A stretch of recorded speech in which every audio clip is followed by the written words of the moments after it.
Gracias por la presentación, gracias a todos los participantes por compartir parte de su viernes con nosotros y vamos a tratar varios temas interesantes eh, por el tiempo asignado. Tal vez vamos a dejar algunos para que lo puedan revisar de alguna información que puedan encontrar en la página web de la SUNAR y también probablemente desarrollado en algún artículo que les pueda ser de utilidad en el ejercicio práctico que probablemente todos ustedes tienen. Vamos a hablar un poquito de lo que dicen los reglamentos aprobados por la Superintendencia Nacional de los Registros Públicos, que de hecho también en los últimos años han tenido muchas modificaciones interesantes, justificadas por todos los cambios que se han requerido para proteger esa seguridad jurídica que muchos de ustedes buscan al llevar un título, cualquiera será su origen, al registro público. De eso vamos a hablar y también del procedimiento registral, ese procedimiento que nos sirve para la presentación e inscripción de cualquier título, sea un documento emitido por el notario, por un juez, por un funcionario administrativo, o en algunos casos también una solicitud que no requiera mayor formalidad, porque probablemente el hecho que justifica el acto inscribible ya fluye de algún documento que obra en el registro. Eso lo van a ir viendo dependiendo del registro que revisen para efectos de presentar algún título. Pero lo cierto es que el procedimiento registral está regulado en una norma general, que es el Reglamento General de los Registros Públicos, valga la redundancia. ¿Y esto qué implica? Que nos sirve para todos los registros con algunas particularidades, como por ejemplo el caso del registro de propiedad vehicular, el registro de garantías mobiliarias, que tienen también sus propios reglamentos, pero en general hablamos de aspectos que son comunes a todos los registros, o vamos a hablar de aspectos que son comunes a todos los registros. Les he preparado una presentación, de hecho, un poco más corta que de lo que suelo utilizar, pero sé que va a serles útil, así que empecemos. Empecemos hablando un poquito de los sistemas registrales. Ustedes sabrán ya por la relación que han tenido con el sistema registral peruano, han podido verificar cuáles son los parámetros a nivel de bases fundamentales, como los principios, también algunos aspectos que no están reflejados necesariamente en el reglamento, pero que, o en el Código Civil, pero que el Tribunal Registral ha ido incorporando a través de los precedentes, en general de la predictibilidad que nos permite revisar a través de otros casos el criterio que el tribunal ha ido manejando al momento de resolver algunos temas que pueden ser discutibles. ¿Y cuáles son estos parámetros que podemos advertir de esta información que les he mencionado? Uno, que nosotros tenemos un sistema donde el acto derecho no nace con la inscripción. Salvo muy pocas excepciones, lo que el registro peruano hace es publicitar algo que ya ha nacido fuera del registro. Y estas excepciones son, por ejemplo, la hipoteca o, en algunos casos, lo que hayan pactado las partes. Entonces, si yo otorgo o suscribo un contrato de compraventa y en el contrato de compraventa establezco que el efecto real de ese contrato va a estar supeditado a, por ejemplo, la inscripción que se realice de ese derecho que se fundamenta en este contrato, que se deriva de este contrato, estaremos postergando el nacimiento del derecho real a la inscripción, cosa que es posible hacer o efecto que es posible regular, pero que no es el que usualmente encontramos porque en el artículo 949 encontramos la determinación de cómo funciona el sistema de transferencias de bienes inmuebles en nuestro país.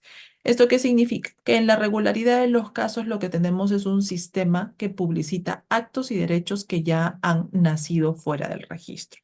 ¿Y qué es lo que hace nuestro sistema registral? Es generar una oponibilidad a partir de la inscripción. ¿Qué significa esto?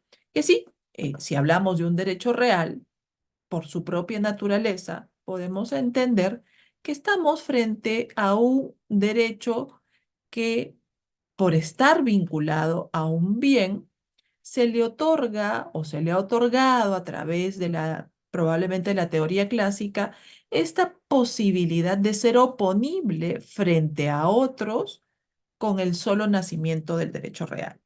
Pero lo cierto es que esa teoría clásica que alimenta esta posición ya no es tan efectiva en los tiempos actuales que vivimos. ¿Por qué? Porque si no, no tendríamos, por ejemplo, un artículo como el 1135 en nuestro Código Civil o un artículo como el 2022, donde se está resolviendo justamente el conflicto entre dos acreedores que pretenden ser reconocidos como propietarios del mismo bien. ¿Esto qué nos dice? Pues que la naturaleza del derecho que se pretende incorporar a la partida registral no es suficiente.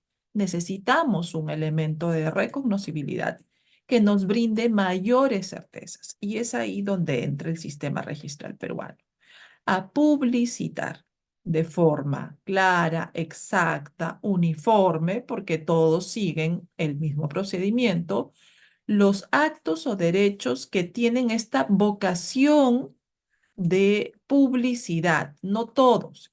Esta vocación es determinada por el legislador. Si hablamos de los derechos reales, eso claramente, si es o si corresponde que sea publicitado en una partida del registro jurídico de bienes. Pero si hablamos de otros derechos, necesitamos que el legislador haya reconocido esa vocación y el efecto que se requiere para generar esa oponibilidad que probablemente por la naturaleza del acto o derecho sea indispensable.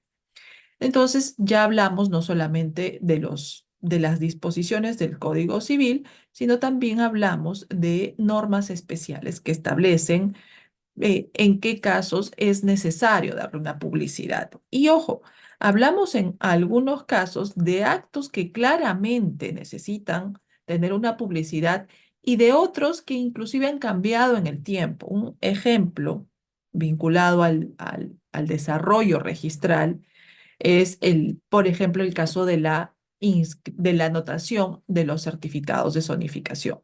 Antes de la ley 29090, que regula todos los procedimientos relacionados con el desarrollo edificatorio y de habilitaciones urbanas, lo que decíamos en el registro era, esto no es un acto inscribible, no te está generando algo en la partida del predio referido a la titularidad o a las características físicas del predio o a las cargas y gravámenes, porque corresponde a la posibilidad de darle un uso al predio. Siempre es una posibilidad. Si yo tengo un terreno sin construir, la zonificación me dice qué puedo hacer si quiero habilitar o si quiero construir.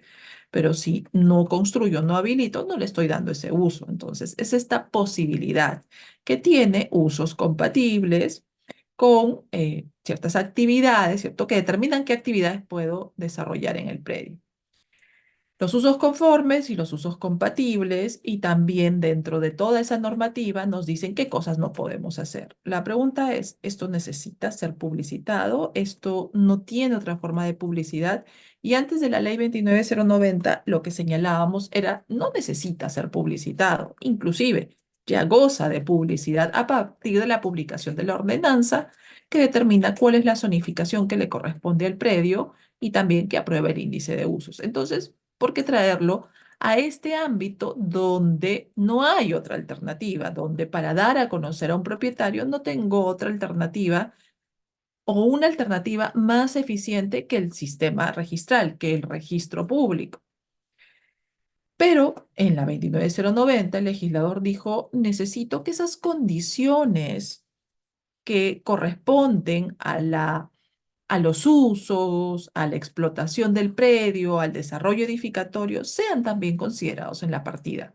no como una inscripción permanente, porque además la zonificación puede cambiar y la naturaleza del documento que justifica esto también es provisional porque tiene un plazo determinado, sino porque probablemente la estructura del certificado te permite tener información mucho más organizada que de la lectura de una ordenanza. Probablemente se hace la justificación, pero ¿por qué el ejemplo? Para que ustedes sepan que no únicamente podemos recurrir al Código Civil para revisar qué cosa puede ser materia de publicidad, sino que también tenemos que revisar las normas especiales.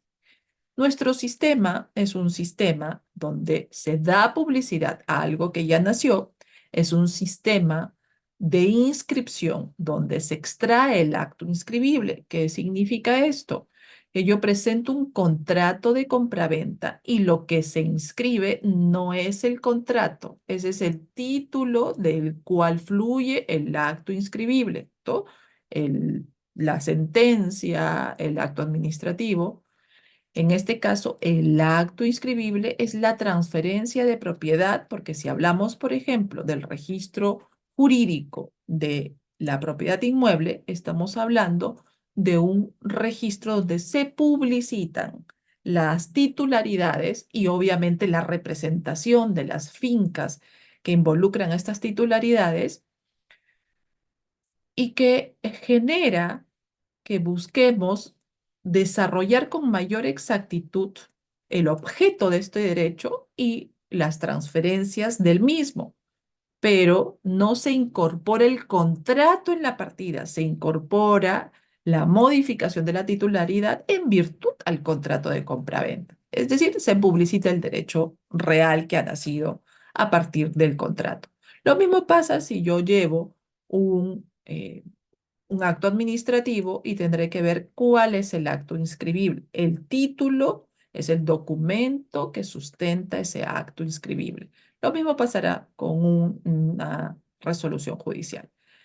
¿Qué es lo que también debemos aterrizar a partir de estas características del sistema registral peruano, que es un sistema de publicidad de actos y derechos que ya han nacido, es decir, es declarativo, no es constitutivo y en pocos casos es obligatorio?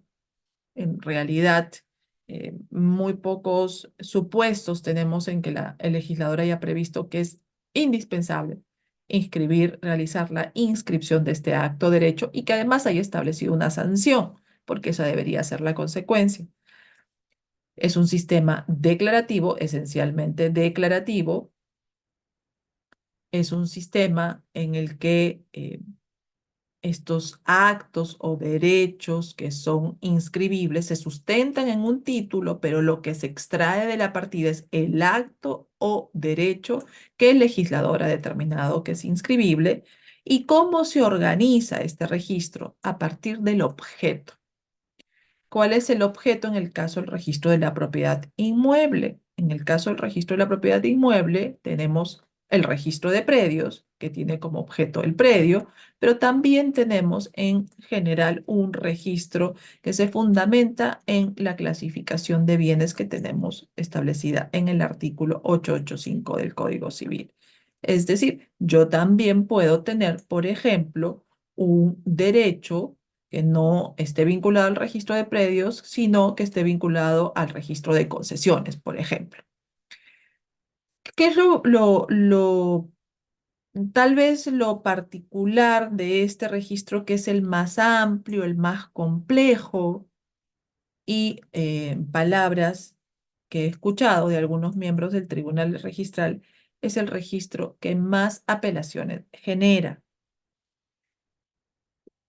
Tiene como objeto una realidad física, una finca, y la finca ha tratado de ser representada de la mejor forma, pero eso no se ha tenido o no se ha podido dar cuando nació el registro de la propiedad inmueble, que fue el primer, así nace el registro con una finalidad específica, que era publicitar las cargas, gravámenes que permanecían ocultas eh, en un sistema donde no había entrega de posesión y no tenías otra alternativa, ¿cierto? Para publicitar esa carga y gravamen. Entonces, surge como una alternativa para eso, pero en 1888 no teníamos o no hablábamos de coordenadas, de puntos geodésicos, de estación total, que nos permitían representar de forma mucho más exacta la finca. Recuerden que en este caso no es que busquemos esa exactitud perfecta.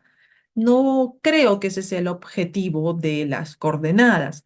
Buscamos una representación lo más cercana a la realidad, lo más cercana, que nos permita generar esos efectos propios del derecho real. ¿Cómo voy a excluir a mi vecino si no tengo claro si el área donde está construida el muro es de él o es mía? ¿Por qué? Porque nuestros títulos de propiedad no definen con claridad cuáles son los límites de ambos predios. Lo que quiere el registro es que tengamos claro quién es el propietario del suelo donde está construida esa pared. Pero no es una preocupación que el punto del punto geodésico tenga esa exactitud para que si es que se modifica tal vez un número, tengamos dudas de que estamos hablando del mismo predio. No, no es la esencia de este sistema de representación de las fincas, no son las coordenadas, es la descripción perimetral que te permite justamente definir hasta dónde llega el predio del vecino. Normalmente, esta información, sumada probablemente a datos más recientes, nos permite determinar o nos permitiría determinar con claridad si esa pared ha sido construida en el predio del vecino o en mi predio. Pero en 1888 no teníamos todas esas herramientas y además no pasaba por un control estatal. Entonces los actos de fraccionamiento o los documentos que se acompañaban para poder incorporar por primera vez un predio no eran los ideales. Entonces, a partir de esa primera etapa se ha ido perfeccionando el sistema registral y hemos llegado a esta técnica, que es la técnica del folio real, que nos permite organizar la información en el registro. Información que tiene como objeto el predio, con todas estas particularidades que hacen este registro un poco más complejo, pero que también tiene como escenario que genera la apertura de una partida registral una persona jurídica, un vehículo, un contrato en el registro mobiliario de contratos o la inscripción vinculada a una persona natural.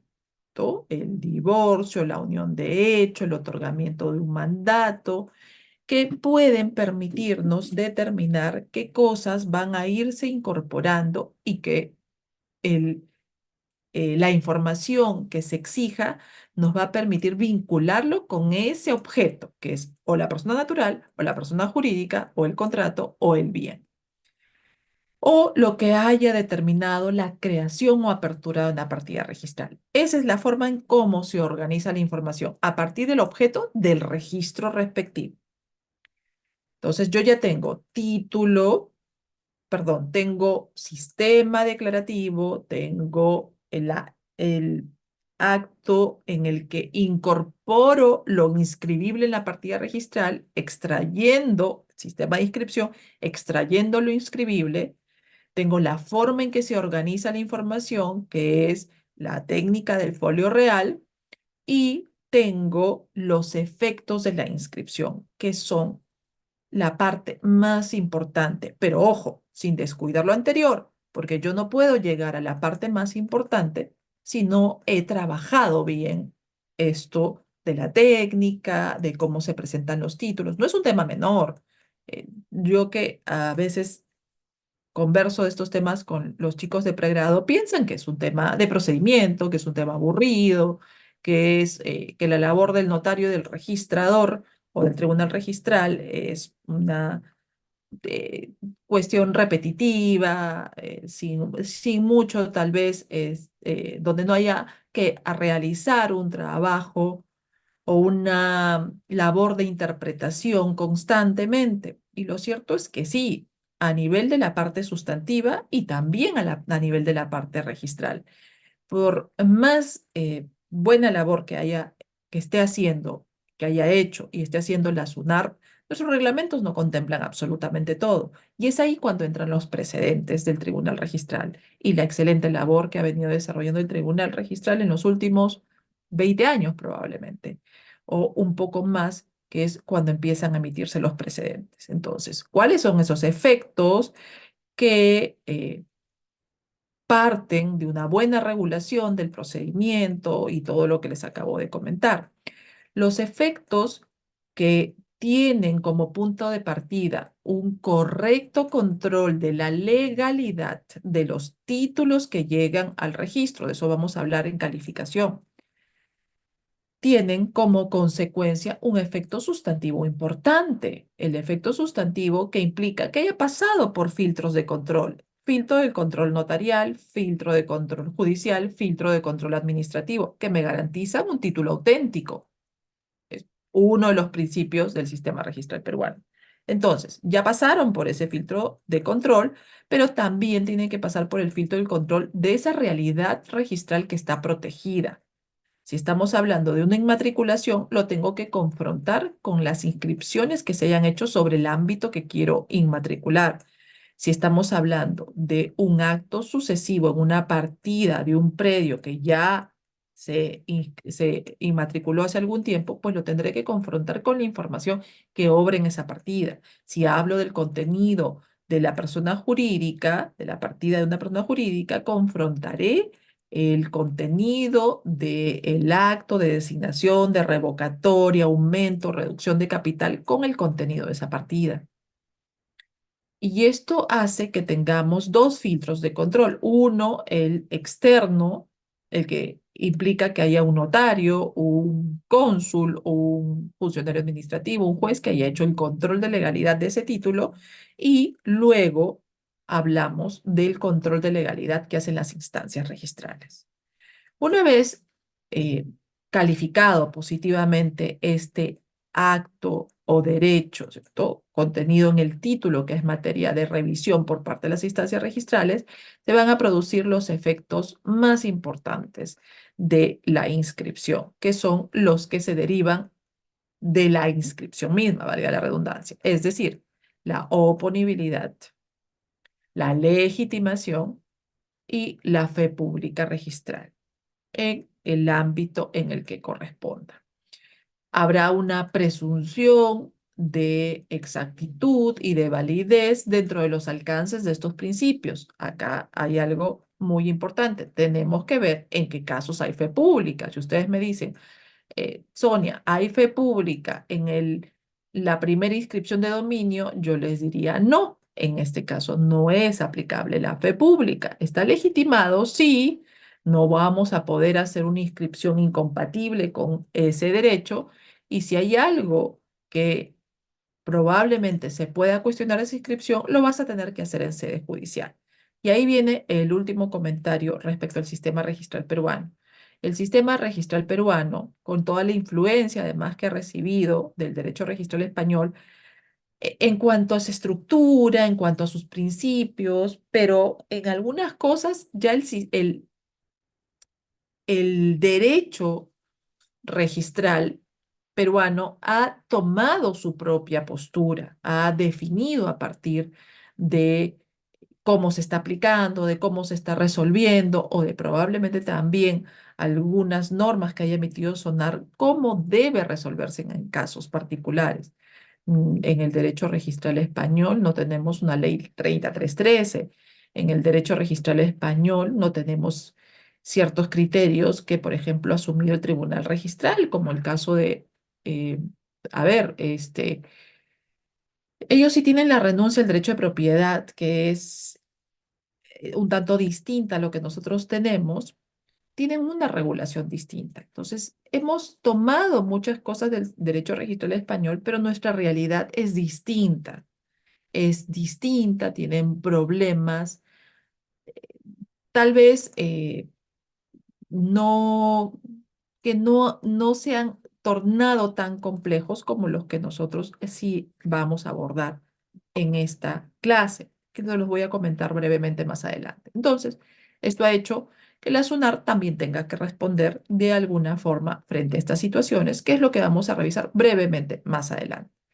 Estas son las características generales de nuestro sistema registral. No es un sistema perfecto, pero considero, de hecho, uno de los principales problemas no es la normativa, es cómo se interpreta la normativa, no desde el punto de vista del docente, del académico. Siempre tenemos que preocuparnos cómo se está interpretando esa normativa a nivel de quienes resuelven los problemas, de lo que está diciendo el Poder Judicial o de repente cómo está interpretando el Tribunal Constitucional, que es lo que tenemos, lo que se emitió en el año 2020 y una aclaración posteriormente respecto al tercero de buena fe, a la fe pública registral, y hay que ver qué es lo que se va a ir aplicando más adelante, porque eso es lo que tenemos que conocer para saber cómo enfocar ciertos problemas y cómo anticiparnos a ciertos problemas.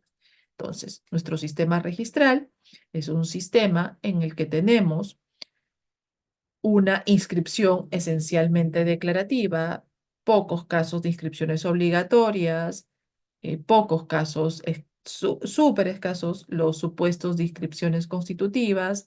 Tenemos un sistema donde necesitamos un título auténtico, un sistema donde lo publicitable es lo que el legislador ha determinado que es inscribible, no lo que yo deseo inscribir, porque esa es una parte fundamental de la oponibilidad. Yo tengo que saber que es inscribible para saber qué cosa me es oponible. Si es que esto fuera una puerta abierta y cada uno justificara la posibilidad de inscribir, no tendríamos esa claridad en saber qué debemos buscar en el registro. Y tenemos la técnica del folio real, se extrae la información que corresponde al acto inscribible del título y los efectos sustantivos más importantes son la oponibilidad, la legitimación y la fe pública registral. Esto es importante y esto nos diferencia de sistemas como por ejemplo el sistema del common law, donde tú no tienes un filtro de control como el notarial y menos aún como el registral. eh, Hay algunas diferencias también con el sistema alemán y el sistema francés, y estas particularidades creo que bien enfocadas nos permiten resolver los problemas que tenemos en un país con mucha informalidad y también con algunos problemas en la generación del título auténtico, que es lo que vamos a ver más adelante. ¿Qué es lo que debemos considerar? Y aquí voy a entrar a hablar ya de la SUNARP como ente rector, de los reglamentos, de esta parte que es la operativa, ¿cierto? La parte del esquema general, ya lo hemos podido conversar y creo que era importante también hablar un poquito de eso. Pero hablemos de la vida real, ¿no? De esos problemas que nosotros los abogados que estamos en el sector privado, tal vez con mayor frecuencia, tenemos la posibilidad de conocer, ya sea por que estamos eh, asesorando a alguien o porque a través de la revisión de algún pronunciamiento entendemos que otras cosas debemos incorporar a nuestro análisis. Eso es bien importante. Cuando efectuamos un estudio de títulos, tenemos que entender qué contingencias a partir de pronunciamientos del Poder Judicial puede tener nuestro cliente en caso de ciertas situaciones que no estén completamente definidas en los títulos, en la partida, y eso es lo que nosotros tenemos que revisar. ¿Qué es lo que ha pasado? Bueno, lo que ha pasado, y esto probablemente es ampliamente conocido por ustedes, es que a pesar de las características de nuestro sistema registral, de la publicidad, de los efectos sustantivos, y de los filtros previos a la presentación del título o del filtro previo, que es el principio de titulación auténtica, se estaban dando algunas situaciones que eran propias de la construcción del título, es decir, que eran inclusive desde mi opinión prevenibles, se podían evitar hace muchos años, que era lo que al menos yo sentía cuando estaba en el registro, esto de consultar, de mandar, llamar y verificar de esa forma la autenticidad de un parte notarial que había sido presentado para calificación. No era el escenario ideal. El escenario ideal es que desde el momento que yo estaba calificando el título, tuviera la certeza que ese documento era auténtico. No sé si está Reader presente. Entendí, Reader, que las preguntas iban a ir al final, pero creo que hay una intervención. De repente, como estamos en la parte introductoria, la vamos dejando para el final, para no voy a tratar de terminar un poco antes para que las preguntas, para Sí, que perfecto. tengamos tiempo para las preguntas. Sí, Sí, al finalizar las preguntas, doctora, ya, no se preocupe. Gracias. perfecto, gracias. Entonces, ¿qué es lo que sucedió? Que sucedió es que el papel que me decía que yo estaba protegido ya no me estaba protegiendo. ¿Por qué?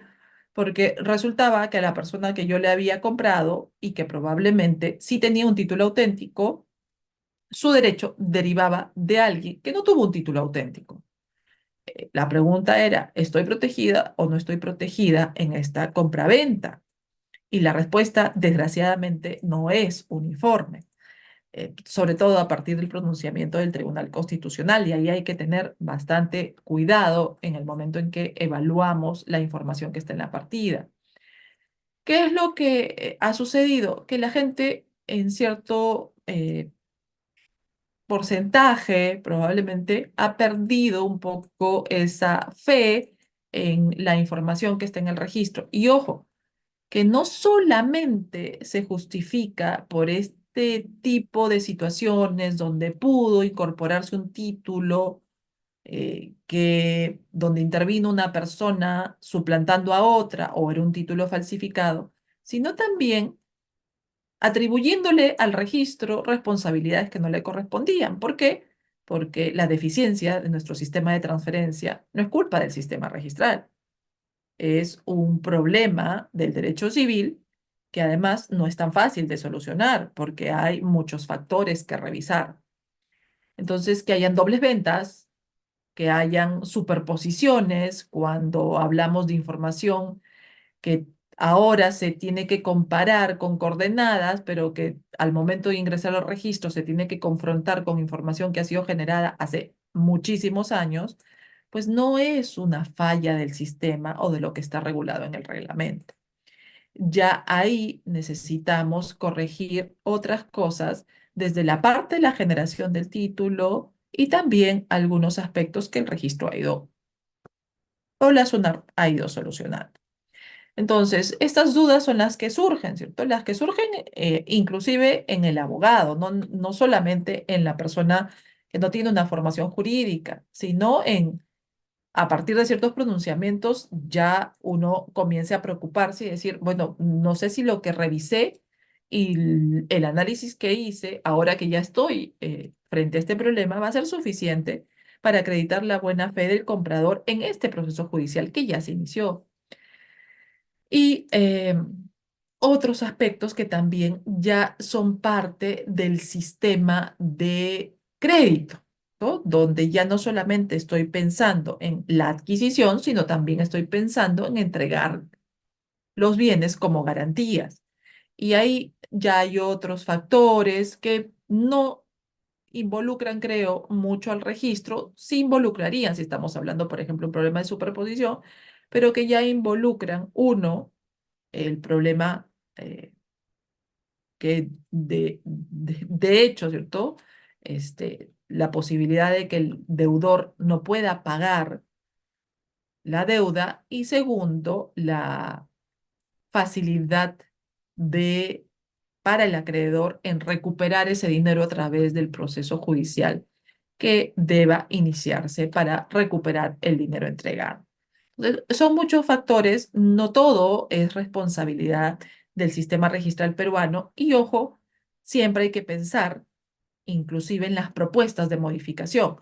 Y cuando nos sentamos a ver ya con detalle la propuesta de modificación, nos damos cuenta que hay muchos otros factores que tendrían que ir de la mano. Y ahí ya no solamente es trabajar con el registro, sino es inclusive, por ejemplo, trabajar con las municipalidades o lo que ha significado tener un sistema de interconexión con el notario, trabajar con los colegios de notarios, trabajar con el Poder Judicial, trabajar con las municipalidades para tener la certeza que la documentación que está llegando al registro es auténtica, sin perder tiempo en las consultas. ¿Qué es lo que tenemos? Tenemos un sistema registral, ustedes deben haber escuchado la norma de creación, que es la 26366, que además de hablarnos de toda esta información que ustedes ven en esta diapositiva, que no la voy a repetir, nos menciona algo que es importante, que son las garantías que te brinda el sistema. Una de las garantías que debemos tener en cuenta es qué pasa si el sistema falla. ¿Qué pasa? Inclusive, si como sistema me fallas, no me quiero poner a pensar en algo, en un ejemplo muy complejo ahorita, después vamos a ver la posibilidad de conversar de eso, pero simplemente el sistema operativo me falló. No puedo atribuirle responsabilidad al registrador porque el registrador hizo su trabajo como correspondía, entonces el sistema tiene que responderme. Y frente a esa situación o frente a una mala calificación, lo que corresponde es que se repare ese daño. Y ahí entras en un tema un poco más complejo. Si no puedo restituirte el bien, si no puedes ser elegido finalmente como la persona que va a mantener la titularidad en un caso de doble venta donde había una superposición, pues lo que corresponde es que se te indemnice. Y eso sí está regulado en esta norma. Habrán situaciones mucho menos dañinas como, no sé, una rectificación de un dato que puede ser corregido de una manera sencilla o tal vez a través de un procedimiento un poco más complejo como una rectificación notarial o judicial de las características del predio, pero que finalmente puede ser corregido y va a lograr ser inscrito. Estos son los registros jurídicos. Ya hemos hablado un poquito del registro de personas naturales, tenemos un reglamento de testamentos y sucesiones intestadas, tema también súper sensible, súper delicado, muy interesante. Tal vez el registro lo ve ya de una forma, no voy a decir residual, pero un poco ya guiándote de la apreciación que ha tenido el notario, y es el notario el que tiene que decidir aceptar trámites de sucesiones intestadas, evaluar ese vínculo que te permite justificar esta sucesión y obviamente la declaración de determinadas personas como herederos del causante. Y esa misma participación también la tiene en el registro de personas jurídicas, en el registro de sociedades, cuando acepta otorgar una escritura pública del acto constitutivo, de un aumento de capital, en el caso de las sociedades, por ejemplo. Y todos estos aspectos están regulados en la norma correspondiente, pero también debemos mirar con bastante detenimiento los reglamentos que existen, el reglamento de personas jurídicas, el reglamento de sociedades, y ver además la importancia del trabajo que ha hecho SUNAR. En el caso del registro de la propiedad inmueble, vamos a ver un registro, un reglamento del registro de predios, yo creo que muy completo. En el caso del registro de bienes muebles, tenemos un reglamento del registro de propiedad vehicular, también tenemos un registro de garantías mobiliarias. Ahí hay que estar atentos a cuándo se va a implementar este sistema, porque es una norma que ya ha sido derogada por probablemente muchos factores que tienen más que ver con el tema económico que con el tema jurídico, que se han vinculado obviamente en alguna parte, pero que ya corresponden a otros intereses. Entonces, no es que el registro funcione mal. Estas son las zonas registrales, brevemente simplemente se las he puesto para que vayan viendo, y estas zonas registrales tienen oficinas registrales. Esto es bien importante. Y también tenemos oficinas receptoras. Ya la parte de asignación de personal, cuántas personas, cuántos registradores, cuánto personal de catastro hay en cada oficina, eso depende de la capacidad operativa, lo cual es importante, sí, porque de hecho nos asegura también saber si es que se va a cumplir el plazo reglamentario para la calificación de mi título. ¿Qué es lo que quiero comentarles en estos casos brevemente para hablar un poco, aterrizar en el tema de la virtualidad y cómo se ha dado este proceso que no empezó en pandemia. De hecho, es algo que se ha venido trabajando hace muchos años. Se los planteo de forma sencilla. Los problemas de falsificación, los problemas de suplantación no se dieron con el crecimiento o con el boom inmobiliario entre el 2005 y 2006, que podemos decir que empezó el boom inmobiliario. Se venían dando hace mucho tiempo. Los casos emblemáticos de fraude inmobiliario que han salido en las noticias no han sido los únicos. O sea, esas probablemente han sido las organizaciones más grandes, pero casos de fraude, casos de falsificación, casos de suplantación y probablemente otros que obviamente no van a pasar un control o pasan el control registral porque no vulneran los aspectos que califica el registro, no son evidentes, no son declarados en ese título, hemos tenido hace muchísimo tiempo y ya se venían trabajando algunas modificaciones, esta vinculación con eh, los notarios que nos permitiera saber sin necesidad de estar llamando si el título era auténtico, situación que se presentaba no solamente en el registro de predios, en el registro de persona, perdón, en el registro de propiedad vehicular también era una situación que preocupaba cuando podían utilizar los contratos privados de compraventa, recuerdan esos formatitos que tenían un auto en la primera página, pues en algún momento se dijo, no podemos seguir manteniendo esta situación porque es un documento que puede falsificarse fácilmente. Vayamos a un documento que tiene una matriz, un poquito tal vez más costoso, pero que nos garantice el tener un instrumento auténtico. Claro, y hace muchísimos años la regla, o probablemente desde que se creó el registro de la propiedad inmueble, ya por 1888, la regla era tener un instrumento público para inscribir actos como la compraventa. Luego en el camino han ido surgiendo algunas excepciones, como la que estuvo vigente dentro del registro predial urbano y luego se mantuvo con el uso de un formulario. Esa es otra historia de la naturaleza de ese documento, pero que finalmente siempre hemos tenido esa posibilidad de usar el instrumento público que nos garantizara que el instrumento es auténtico. El problema era que, desgraciadamente, esto, además de ser un país con mucha informalidad, tenemos una gran creatividad en el momento en que se quieren vulnerar ciertas normas. Entonces teníamos muchos casos en los que llegaban instrumentos públicos falsificados de una forma casi perfecta, muy similar al que realmente hubiera sido expedido en la notaría, que se decía había sido emitido, y en otros casos con un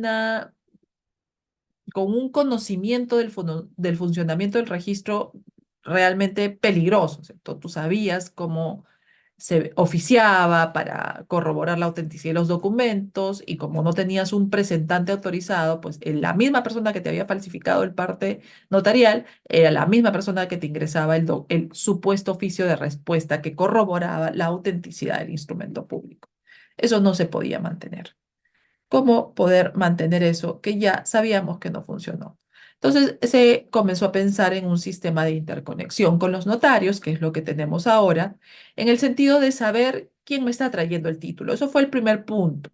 Cuando vemos el decreto legislativo 1049, vemos la presentación cautiva, vemos inclusive algunas otras normas vinculadas a la protección en estos casos de fraude inmobiliario, o por lo menos a la forma en que se pudiera brindar una alerta para evitar que hayan terceros perjudicados. Pero eso no era suficiente, o sea, la presentación cautiva me redujo en muchos casos este riesgo, pero no fue suficiente. Entonces se pasó a este sistema ya de intermediación donde tú me dices quién va a venir y además como se empezó antes de pandemia, me puedes remitir inclusive de forma virtual los documentos que contienen el acto inscribible.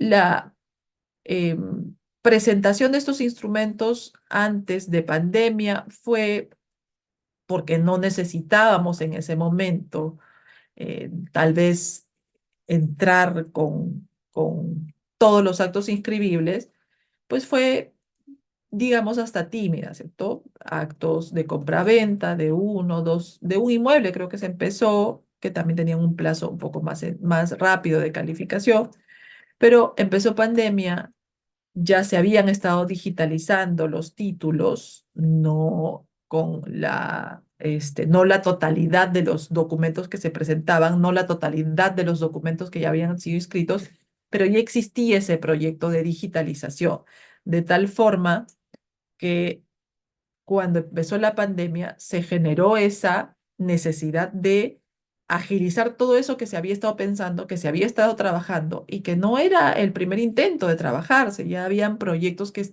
habían nacido y habían sido financiados hace muchos años. Entonces se comenzaron a digitalizar los títulos de tal forma que ahora en la mayoría de casos tenemos información de los títulos archivados que se nos brinda rápidamente porque ya están digitalizados, lo cual ha facilitado el trabajo remoto, la calificación y obviamente el que se genere un filtro, una barrera para esos documentos falsificados, o también la barrera en sede notarial de generar esta verificación de la huella de la persona que está interviniendo para evitar los casos de suplantación. Esto es sumamente importante y no se trabaja solo a nivel registral, se ha trabajado a nivel notarial. El asunto esencial es, creo yo, evitar que el título se genere, que el título se geste. Entonces, los casos de suplantación, creo que a través de esta lectura biométrica de la huella, se, no sé si se han eliminado por completo, pero yo creo que se han reducido a su mínima expresión y obviamente a través de las herramientas que nos ha traído SUNAR, como por ejemplo el sistema de intermediación digital, el módulo del sistema notario, son aspectos herramientas que han sumado y han generado un efecto preventivo de estos casos, ¿cierto? La falsificación, la suplantación. No podemos hablar de los casos vinculados al fraude a la ley porque recuerden que la fe pública notarial no alcanza lo que no declaras en el instrumento público. Entonces, si tú declaras que estás vendiendo, ahora tal vez es un poco más difícil por el uso del medio de pago, pero si tú declaras que estás vendiendo, el notario no puede conocer la motivación que tienes para hacer esa declaración, que probablemente es evitar que te embarguen el bien y que estás haciendo algo simplemente para deshacerte del único bien que tienes formalmente en el registro, pero es un acto simulado. Esos casos, otros más complejos, no es algo que el registro pueda controlar, porque son casos donde se está vulnerando la norma que genera ese efecto sustantivo, es decir, la parte del derecho de contratos, la parte del sistema de transferencias, etcétera. Ese tercer punto yo diría que no es responsabilidad del registro, pero el punto uno y dos y es al que se le ha dado respuesta. ¿Qué es lo que debemos diferenciar? Y con esto cierro para hablar del procedimiento registral. ¿Qué es lo que debemos considerar? Y esto es muy importante que nosotros los abogados lo tengamos en cuenta, porque si nosotros no lo tenemos en cuenta, pues puede haber mucho error. Estas son herramientas, son obviamente medidas súper eficientes. Que yo tenga el lector y tenga el reporte que adjunto a la minuta y lo archivo en mi minutario es además un elemento que me liberaría de responsabilidad si mi labor como notario se cuestiona. Ya no solamente me preocupa el cuestionamiento, lo principal es que este lector evitaría que se dé un caso de suplantación. Y en el caso del B y C, lo que la SUNAR ha hecho es implementar medidas, una herramienta, un par de herramientas más que evitarían que se presenten documentos falsificados. y que a través de la presentación a través del SITSUNAR, del documento notarial, yo no tengo forma, pues, de dudar de la autenticidad del documento porque me lo está remitiendo directamente el notario. El módulo del sistema de notario, si bien no genera una intermediación porque no hay una derivación directa del notario al registro, sí hay una información que me sirve para entender que quien me lo está mandando es quien corresponde que me lo mande, ¿cierto? Y yo puedo calificar ese documento, reduciendo la posibilidad de falsificar. Esto más otras herramientas que se han ido dando. Ojo, no es lo único. La ley 3313, la cancelación administrativa, no vamos a poder hablar de esos temas, que es muy interesante, tienen muchos aspectos discutibles cuando los comenzamos a aplicar. A pesar de que el reglamento es muy bueno, siempre hay supuestos donde tal vez algo puede ser discutido, pero son modificaciones que buscan evitar estos documentos que no son auténticos o que en general estas situaciones anómalas lleguen a generar un asiento de inscripción. Todos estos casos. También tenemos otras herramientas como la alerta registral. ¿Por qué la menciono? Porque en la resolución del Tribunal Constitucional se habla de esta eh, herramienta muy importante. Pero ¿qué es lo que nosotros debemos diferenciar? Son herramientas. Estas herramientas no han cambiado las normas sustantivas, no han cambiado las normas que nos dicen cómo se generan los títulos. Lo que nos debe quedar claro es que estas herramientas son soportes, sirven de ayuda, funcionan muy bien, pero no me han modificado el sistema registral. Yo sigo teniendo los mismos principios. Yo sigo teniendo las mismas consecuencias. Lo que va a ser mucho más sencillo es evitar que se inscriban actos que no deben inscribirse, pero es un soporte, es una herramienta. No me ha cambiado el principio de titulación auténtica, no me ha cambiado el principio de prioridad. Sí hay aspectos que han variado, especialmente en el principio de fe pública y en el principio de legitimación, pero que están vinculados a las consecuencias ya de esos actos que no debieron incorporarse y que se han incorporado. Dos aspectos importantes. A pesar de ser un procedimiento, ahorita vamos a hablar de eso, de origen, o un procedimiento no contencioso, donde no admites que alguien se oponga, lo que quedó claro es que como no teníamos antes estas herramientas, se inscribieron actos que no debían inscribirse y lo que se le reclamaba al registro es que no tenga capacidad de reaccionar. Y claro, le decían, pero mi sistema, el sistema es así, asá. Pero en algún momento se dijo, bueno, no me voy a sentar a mirar cómo el que inscribió su derecho en base a un título falsificado transfiera y le genera un perjuicio no solo al propietario despojado, sino también a un tercero. Se generó el supuesto de oposición, casos específicos, el supuesto de cancelación administrativa, la determinación de cuándo procede esta cancelación o esta oposición sobre la base de este reglamento de la ley 3313 y también algunas herramientas adicionales como la anotación preventiva que está regulada en el decreto legislativo 1049, pero son herramientas adicionales, son aspectos que se han tenido que sumar frente a una situación que ha rebasado al el sistema, las medidas que en ese momento se tenían. Que las tengamos que usar siempre, yo creo que con esto ya no vamos a tener ni suplantaciones ni falsificaciones, entonces ya no me voy a tener que preocupar mucho de las cancelaciones, de las oposiciones, porque probablemente la parte del control previo va a funcionar muy bien.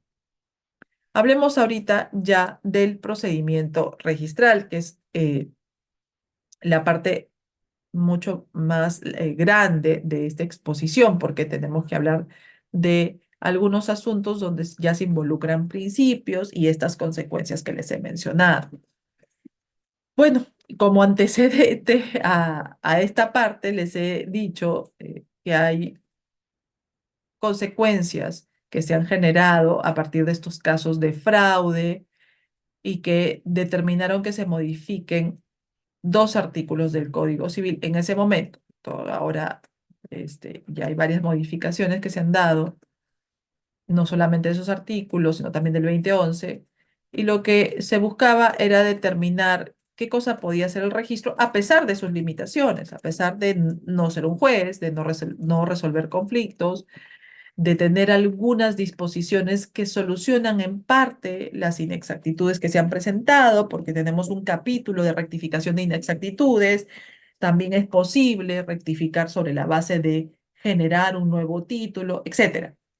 Entonces, ¿qué es lo que debemos considerar? Que la regla general es que el procedimiento registral es uno de naturaleza especial. ¿Por qué de naturaleza especial? Porque es un procedimiento administrativo, pero que por el objeto del mismo no puede ser regulado únicamente por la 27444, sino que tiene unas particularidades que implican que lo que se busca es dotar de publicidad ciertos actos y derechos y por lo tanto necesita una regulación específica.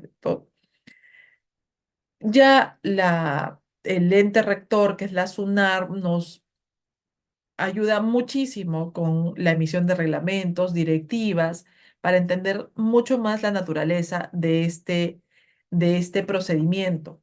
Pero lo cierto es que no es un procedimiento al que yo pueda aplicarle las normas, las disposiciones de la 27444, sino que por su propia naturaleza requiere una regulación especial, porque su finalidad es inscribir un título, inscribir el acto, hay una imprecisión, el acto, derecho contenido en ese título, y cuando hablamos del título tenemos que diferenciar la parte sustantiva, es decir, la causa que se incorpora a este contrato, que finalmente se materializa en una minuta que es elevada a escritura pública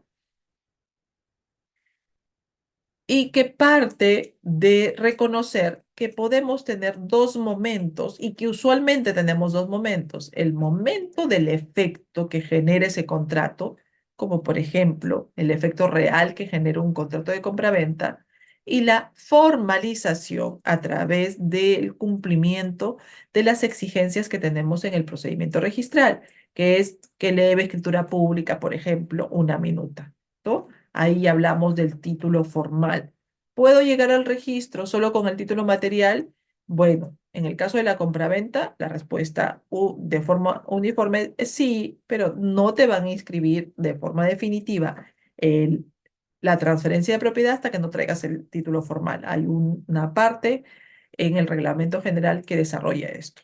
No contenciosa, es decir, yo estoy en este proceso y luego de haber firmado el contrato de compraventa, me doy cuenta, recién en ese momento, parece mentira, pero a veces es la realidad, recién me preocupo de ver si las condiciones fueron las ideales, recién entiendo que el precio al que vendí el inmueble tal vez no era el valor de mercado, era mucho menor y comienzo a entender algunas cosas que debí entender antes de firmar el contrato.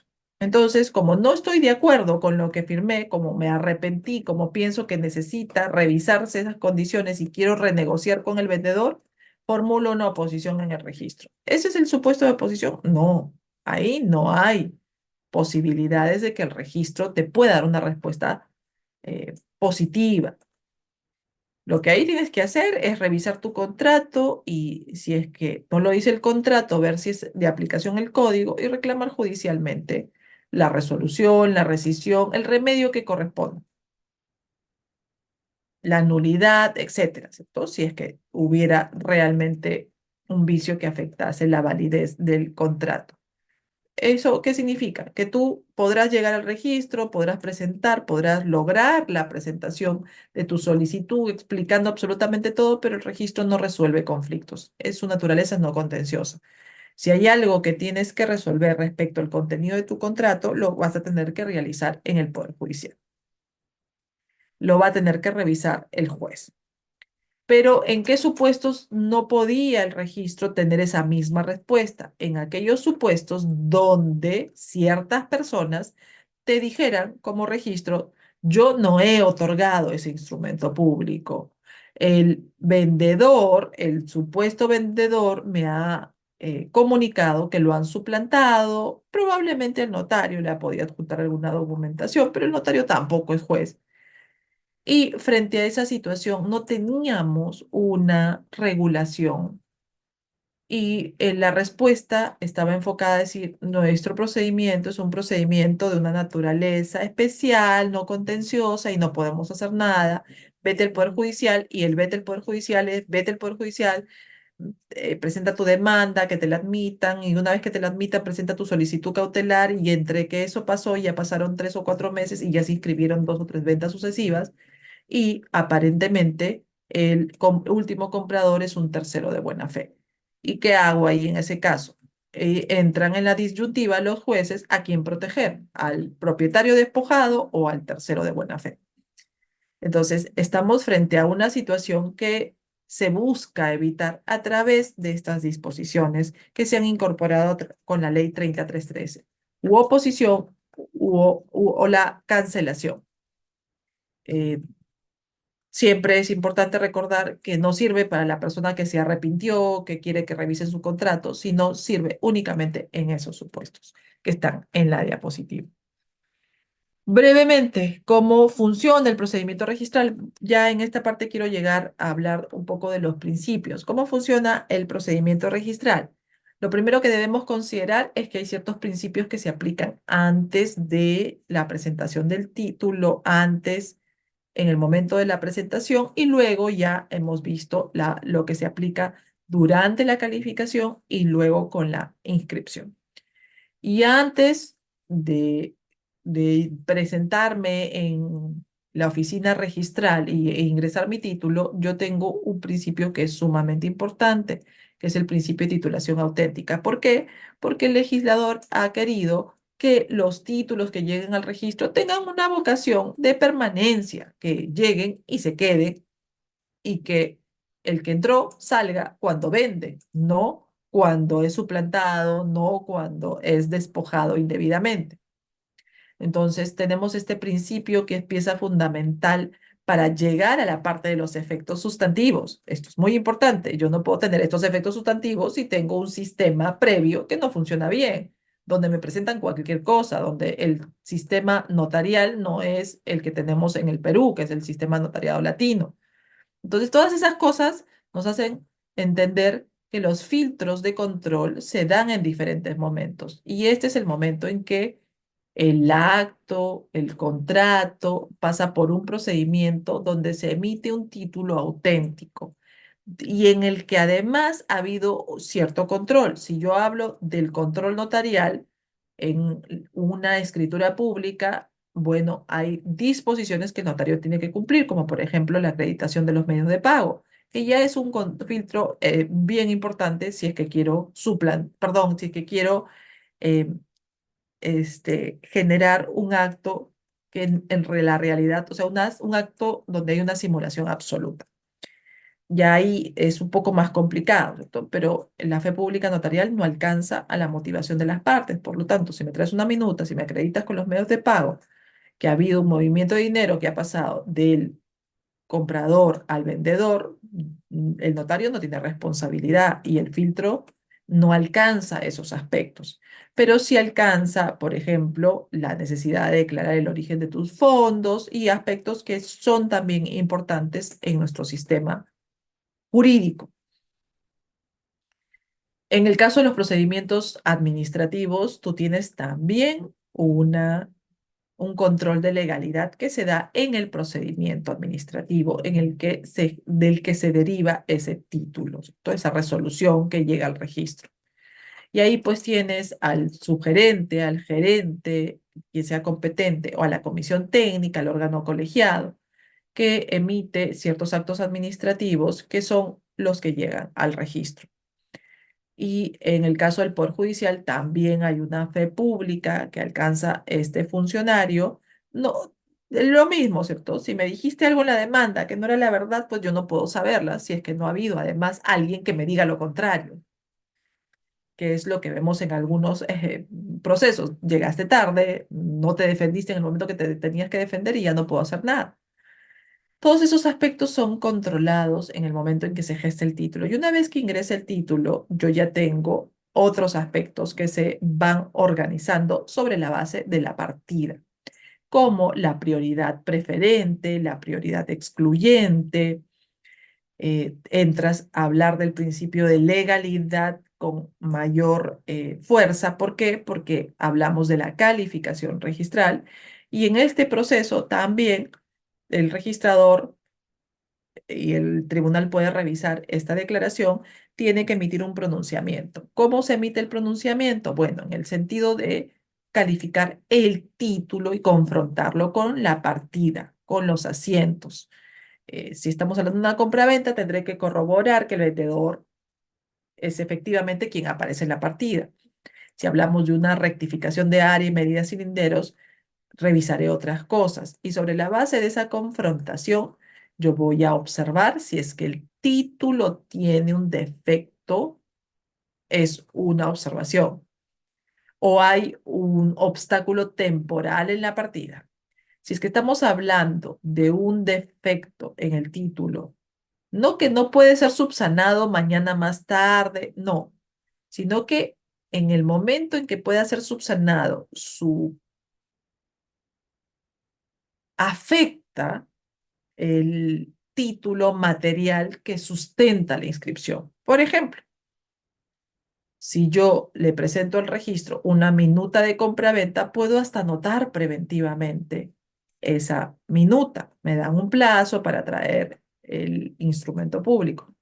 Pero si es que yo presento una minuta de donación, no puedo subsanar porque el título formal y el título material en este caso van de la mano.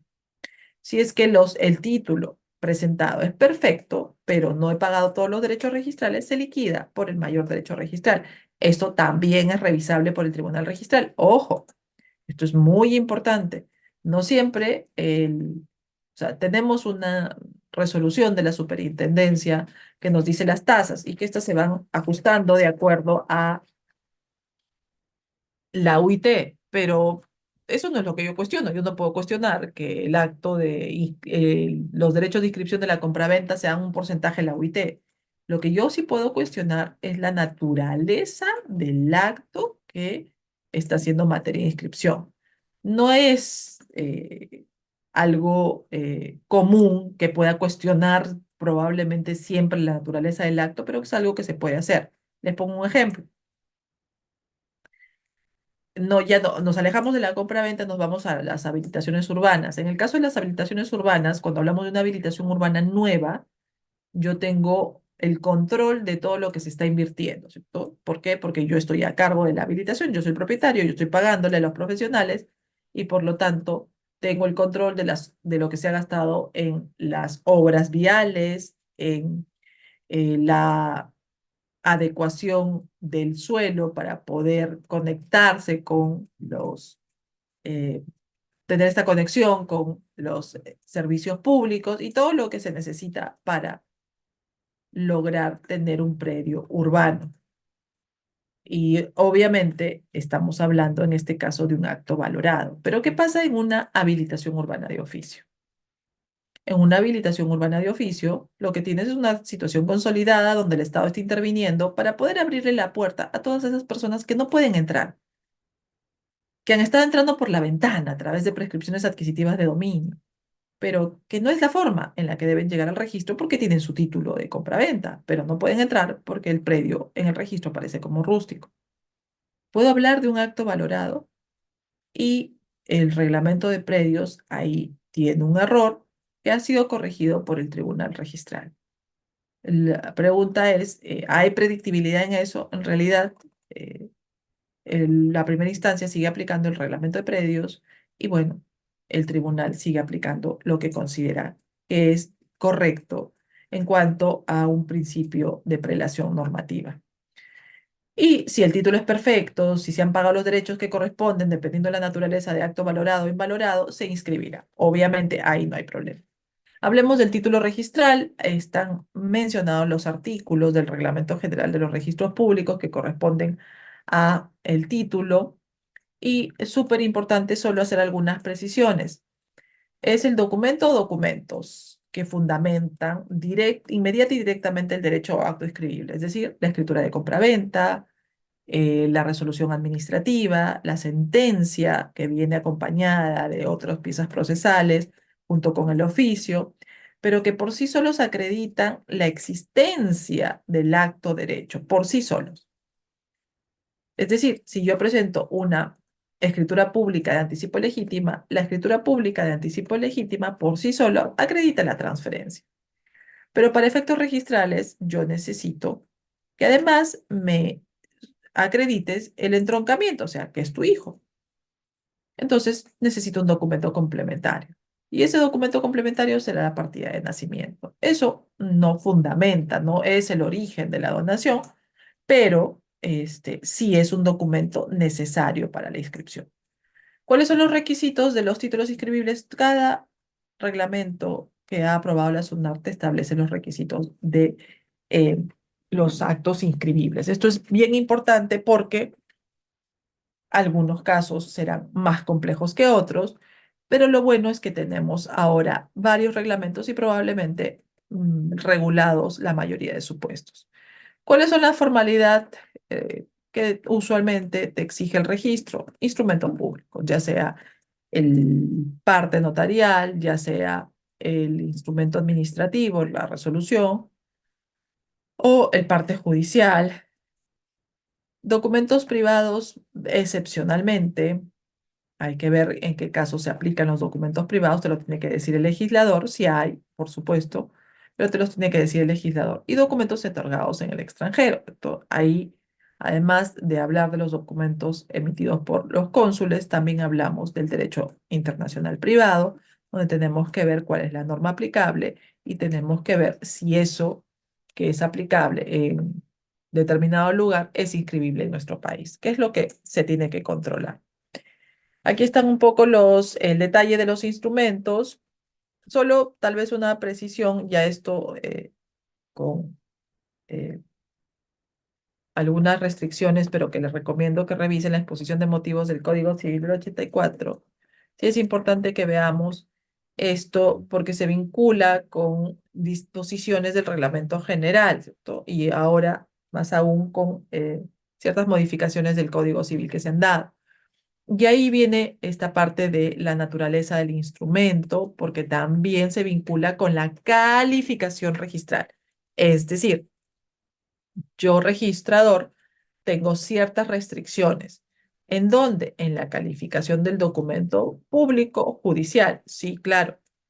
Tengo además un artículo 4 de la Ley Orgánica del Poder Judicial que me dice no puedes objetar muchas cosas. Y lo mismo tengo sobre el documento administrativo. No, no tengo una disposición, pero tengo artículos dentro de la ley 27444 que me dice que hay una presunción de validez, que el funcionario ha tenido que verificar su propia competencia y sobre la base de eso tengo que respetar los efectos del acto administrativo porque si lo quiero cuestionar tengo alternativas también, ¿cierto? La nulidad de oficio y el cuestionamiento que puedo hacer en el Poder Judicial. Pero en tanto eso no pase, yo tengo que respetar el contenido de esos instrumentos. Y la lógica de este razonamiento parte también de la exposición de motivos del Código Civil del 84. ¿Cómo empieza toda esta secuencia?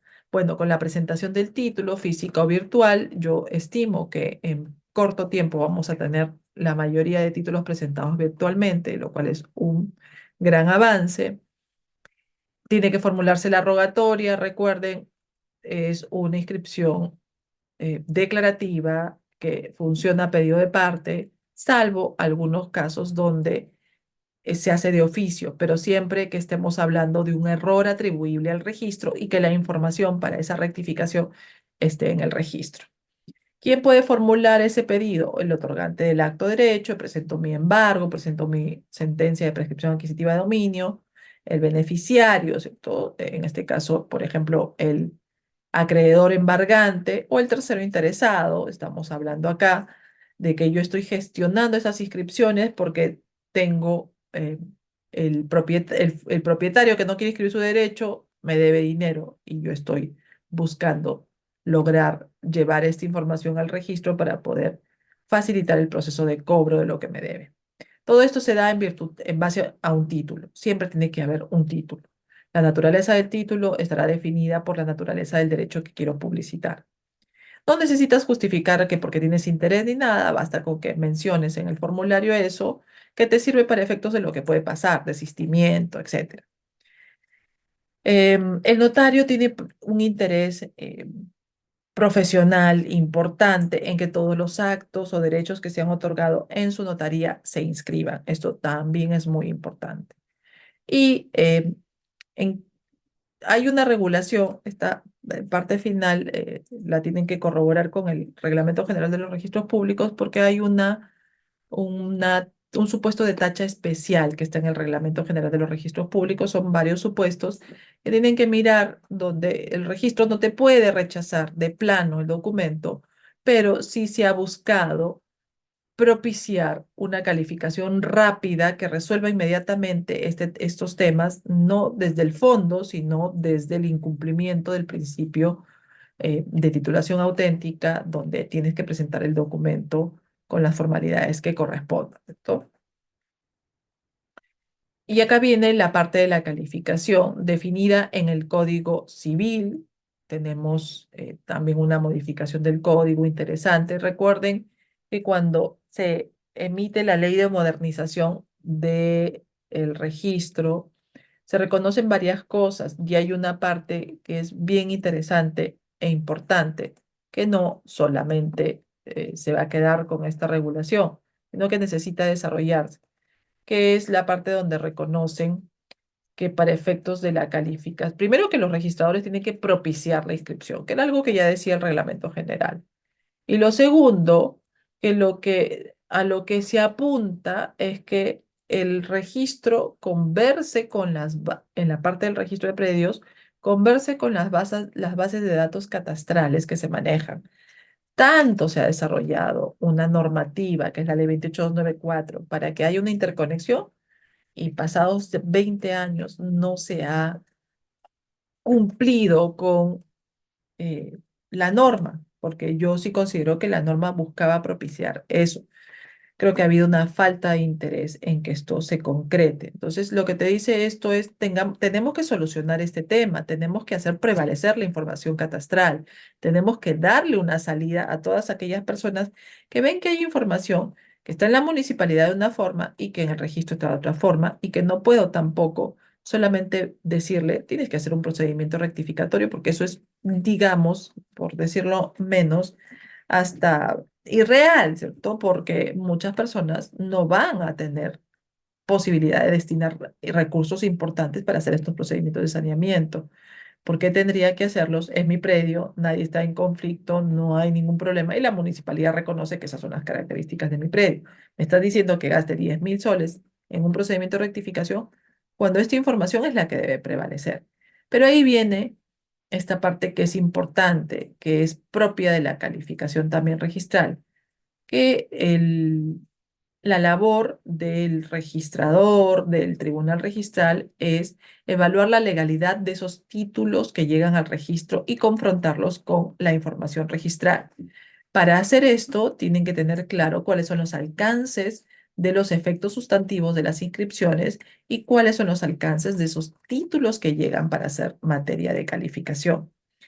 ¿Esto qué significa? Significa que tienen que conocer el acto sustantivo, uno, dos, tienen que conocer los alcances de la calificación.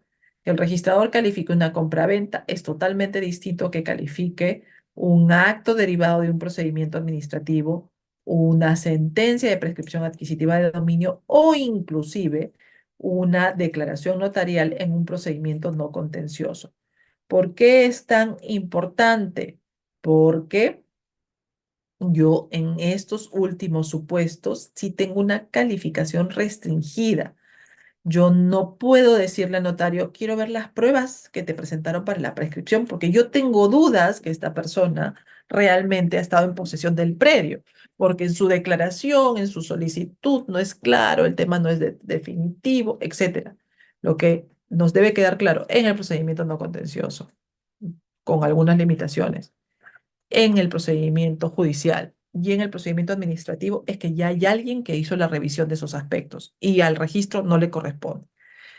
Esto es bien importante. Ciertos documentos tienen restricciones en su calificación. Yo no puedo decir que estoy en desacuerdo con que hayan reconocido a Pepito como propietario en virtud de una prescripción adquisitiva porque a mí me parece que los medios de prueba que adjuntó Pepito no son suficientes.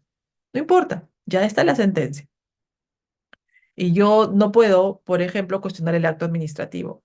El tribunal registral, y en esta última parte, sí necesito que ustedes eh, miren un poco más de la información que está publicitada en la página web la SUNAR, todos los plenos, las actas de los plenos. Siempre les recomiendo a que ahora es tan sencillo ubicar esas actas en la página web de la SUNAR, que las revisen porque no bastan las 4 o 5 líneas que se configuran como precedente, sino que es necesario que se revise en los fundamentos del tribunal registral.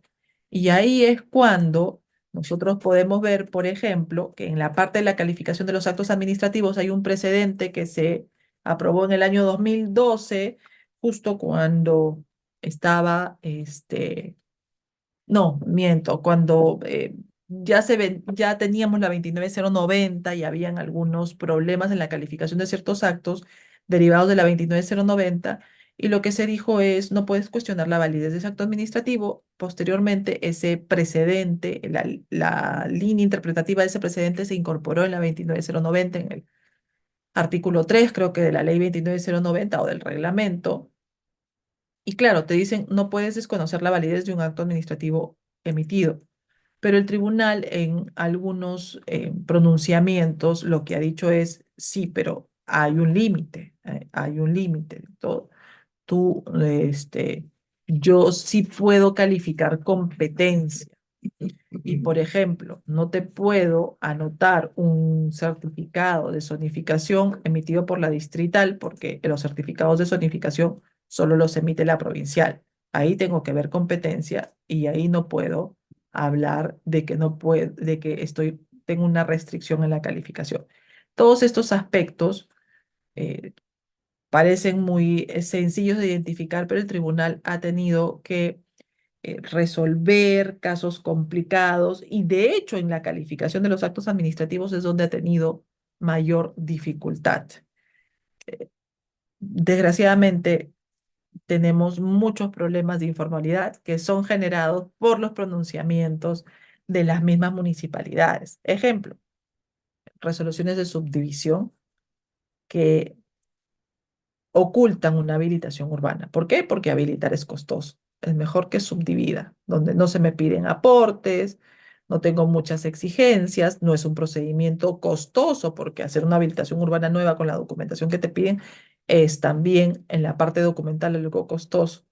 Entonces, ¿cómo puede lidiar el registro con una municipalidad que aprueba actos administrativos que claramente vulneran las normas aplicables a esos procedimientos? Entonces ahí el tribunal ha tenido mucho trabajo y sigue teniendo bastante trabajo. Esto del 2011 se desarrolla en el artículo 31 y 32 del Reglamento General de los Registros Públicos, que te habla de los aspectos calificables. En esencia es principio de legalidad, y en el 33 tenemos principio de predictibilidad, donde te dicen si ya te pronunciaste en un sentido y el tribunal, por ejemplo, revocó tu pronunciamiento, ya te tienes que pronunciar en el sentido que ha desarrollado el tribunal registral, porque eso es predictibilidad. Todo eso es muy interesante porque lo desarrolla el reglamento general y se ponen en todos los supuestos. Supuestos de calificación, calificación positiva, todo está perfecto. pagaste los derechos registrales, procedo a la inscripción o liquido el mayor derecho. A veces las apelaciones son únicamente por el mayor derecho. Calificación negativa, hay un defecto subsanable o si estamos hablando de una situación un poco más compleja, una tacha sustantiva y si hablamos de una tacha especial, también los supuestos están específicamente desarrollados por esta modificación que ya la podemos revisar en el reglamento general. Y el tema de la suspensión del asiento de presentación. Tenemos los supuestos de los artículos del reglamento general. Como podrán ver ustedes, probablemente el más común es el que haya un título pendiente. Y ahí entramos a otros conceptos. No todo lo pendiente impide la inscripción del título presentado en segundo lugar. ¿Por qué? Porque si el título presentado en primer lugar es una numeración de finca y el título presentado en segundo lugar es una hipoteca, no hay ningún problema. El acreedor hipotecario no tiene por qué esperar que se inscriba la numeración. Entonces, no todos los títulos pendientes son un problema.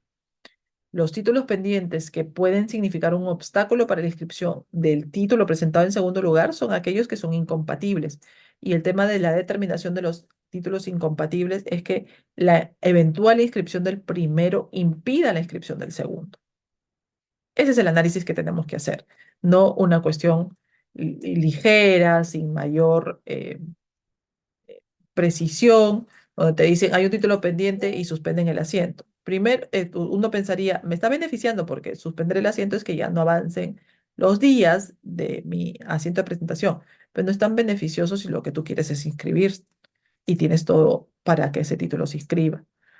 En los procesos de reconstrucción o reproducción de la partida del título archivado son probablemente, sí, se presentan, pero no es que sean frecuentes.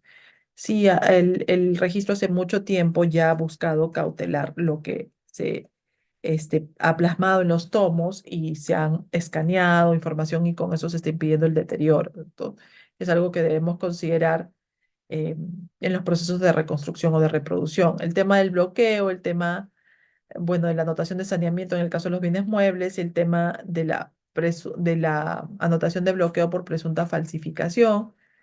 Ahí también hay una directiva que te habla de todos estos supuestos que tratan de evitar esos casos. Y el tema del saneamiento catastral y registral, que ya es una situación de saneamiento muy particular que no lo voy a desarrollar, si no nos tomaría mucho más tiempo. ¿Qué es lo que debemos considerar en este proceso de calificación? Que hay dos principios que son la cara de una misma situación. ¿Cuál es la situación? El tiempo. ¿Y qué determina el tiempo? La prioridad. ¿Y qué significa esto? Que si tú estás en una ventanilla presentando tu compraventa y al costado está un señor presentando un embargo, los minutos o los segundos son determinantes para ver qué título se va a inscribir.